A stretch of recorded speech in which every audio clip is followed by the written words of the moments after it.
Today on JimboVision, fantastic beasts and where to find them. Is it any good? Hello.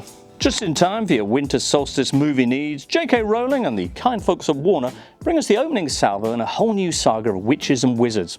Fantastic Beasts and Where to, etc. and so on is set about 70 years before the events of Harry Potter in Jazz Age New York, and it's based, in name anyway, on a magizoological set text read, of course, by Harry and chums at Hogwarts.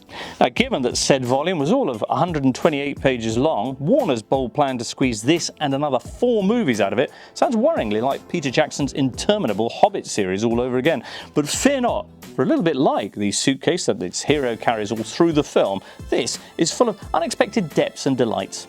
So what's in it? Well, it's the case of English wizard Newt Scamander, who's played by Eddie Redmayne as a sort of puppyish cross between Doctor Who and David Attenborough, and who, after an amusingly sly set of opening titles, we see arriving in New York with a bag full of beasts.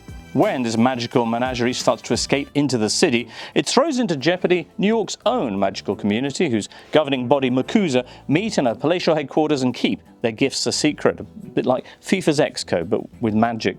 Newt, anyway, has let the cat out of the bag, though, along with all the nifflers and bowtruckles, and the ensuing chase sees the young man team up with some New York friends and stumble into something altogether much darker. You're the guy with the case full of monsters, huh? News travels fast.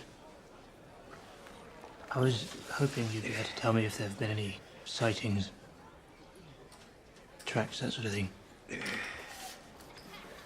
You got a pretty big price on your head, Mr. Scamander. Why should I help you? Instead of turning you in.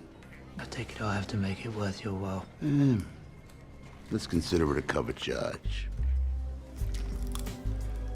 As you'd expect from Rowling and regular Potter director David Yates, Fantastic Beasts features a detailed and lovingly constructed world. Not that you get that much chance to stop and look at it, for the story hums along like a blind man at karaoke. Yates, indeed, here seems liberated from the familiarity and earnestness of the Potter books, sailing us off into the unknown with a lightness and wit that was missing from the Boy Wizard series since probably Prisoner of Azkaban. Now, of course, Fantastic Beasts does have 2 major advantages. One being the fact we don't already know the story backwards. The other is, how to put this, proper actors in the lead roles. Remember those slightly plodding early Potteries with familiar old thefts benignly acting their way around a trio of gurning toddlers? Well, this, while not above having the odd nod to the old films for the faithful, is grown up right through and through, and just as well as things do get a little bit political. So setting a pack of dangerous creatures loose here was just another accident. Is that right? Why would I do it deliberately? To expose wizard kind. To provoke war between the magical and non-magical worlds. Mass slaughter for the greater good, you mean? Yes. The glowering Colin Farrell there as Aura Percival Graves. Also featuring an eerie Samantha Morton as a street preacher keen on bringing back justice like it used to be in the good old days of the Salem witch trials. At the heart of the story, though, is a quartet of characters: sisters Tina and Queenie Goldstein, played by Catherine Waterstone and Alison Sudol. A delightful Dan Fogler as friendly muggle caught up in the story, whose dream is to open a pastry shop, and Redmayne himself, whose CV shows can also rustle up a tasty Danish when required, and whose shy matter-of-factness anchors the movie in a really welcome contrast to all the whiz-bangs going on around him.